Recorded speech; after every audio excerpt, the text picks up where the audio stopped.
Okay, let's talk about one of my favorite words that just perfectly describes a certain feeling you get in certain situations, or even just thinking about certain situations. It's cringy. I can't imagine my life without this word. Cringy works for all kinds of topics, like talking about The Bachelor, eating gas station hot dogs, or watching really awful TikTok videos. And there's another topic that could potentially feel cringy at first, although I promise that I'll make a total effort to handle it well. Are you guys ready? We're talking about sex. If you haven't been here for the past few weeks, we've been discussing things like sex, virginity, and porn. Yeah, you're awake now, aren't you? And while we've tried to keep it low-key and not stress anybody out, there's still something about these topics that feels a little, well, uncomfortable, right? Yeah, but why? I think one reason is this. When it comes to sex, sometimes adults talk about it in a really intense way. Your health teacher talks about sex like you're gonna get an STD and die. Your parents are more nervous about having the talk with you than they are about teaching you how to drive.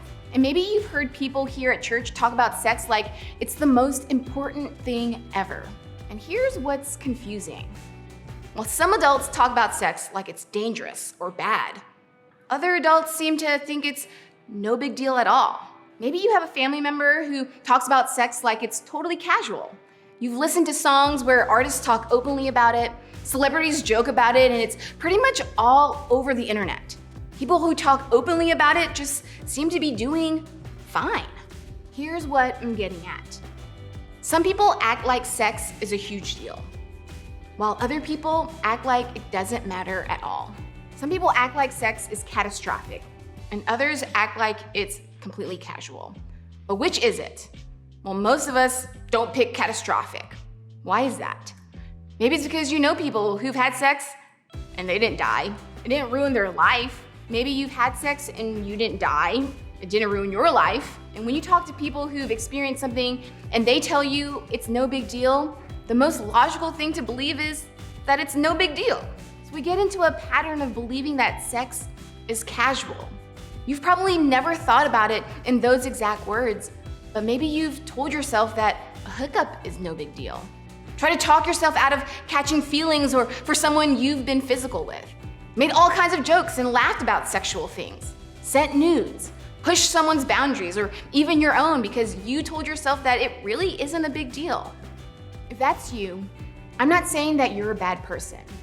I'm saying that you, like the rest of us, live in a world where the common pattern of thinking is that sex is a casual thing. So it's natural for us to start believing that it is. At the same time, even when we tell ourselves that something isn't a big deal, you may have noticed that sometimes it can become a bigger deal. Maybe you noticed that it wasn't a big deal to one friend who hooked up, but it really affected another. Something was said as a casual joke, but you still felt really uncomfortable.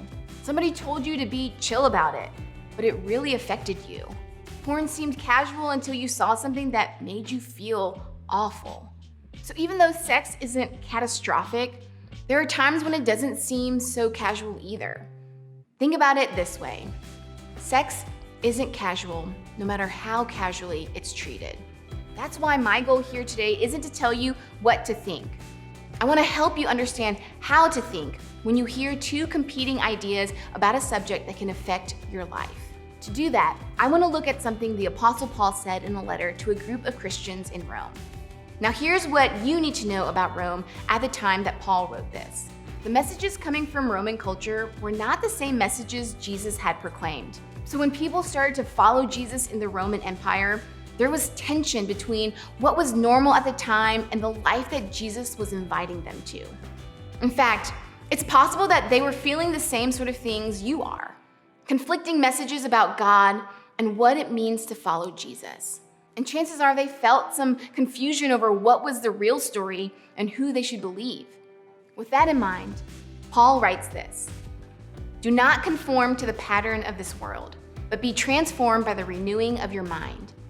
Then you'll be able to test and approve what God's will is, his good, pleasing, and perfect will." Paul is never one to dance around the point. He gets right to it. He's saying that there's a certain way the people around you live. There's a pattern, but that doesn't mean that you should conform to it. God is inviting you to do something different. God isn't just asking you to believe something about Him or about the world. He's asking us to live differently. He's asking us to treat ourselves and others differently as well. God doesn't just want to be a good idea to you. He wants to be the force that shapes the decisions you make. So in terms of sex, what are some of the normal behaviors or patterns of this world? Maybe it's that we're not supposed to feel any feelings when it comes to sex, or that sex is something that just happens and is part of the moment, but not something you bring up with that person ever again. Or sex is a rite of passage, and if you don't do it, you're not really an adult. Or you're weird if you see porn and feel uncomfortable about it. Or maybe when you hear a joke or someone sends you a picture, it's not a big deal, and acting like it's a big deal is overreacting. These are just some of the messages we get from what's happening around us. It's definitely a culture of casual sex, but there's more to the story. So before we go any further, I want to clarify something. If you're getting any messages that tell you to stop feeling, pay attention.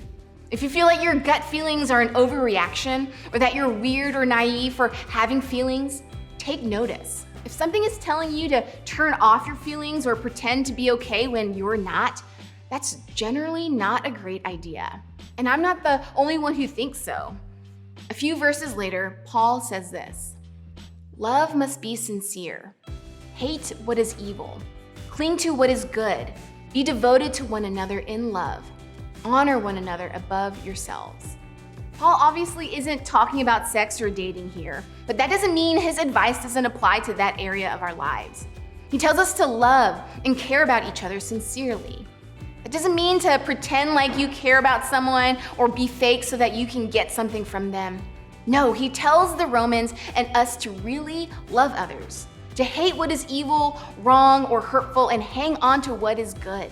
That's a different message than what we're hearing in culture of casual sex. Think about it this way. If we have to talk ourselves out of feeling something, if we have to turn off our conscience in order to make that joke, watch that clip, or open that picture, then we aren't being sincere, genuine, or real. We're being fake. We're just pretending. And God has called us to something more. God is inviting us to be transformed into something new, something better. God is calling us to be the kind of people who understand that how we treat another human being is never casual, no matter how casually people act about it. God, who invented sex, designed it to be a good thing, to be significant, and to matter. And if we're getting messages that tell us that it doesn't matter, it's not a big deal, or we should have less feelings about it, then it doesn't line up with the heart of God.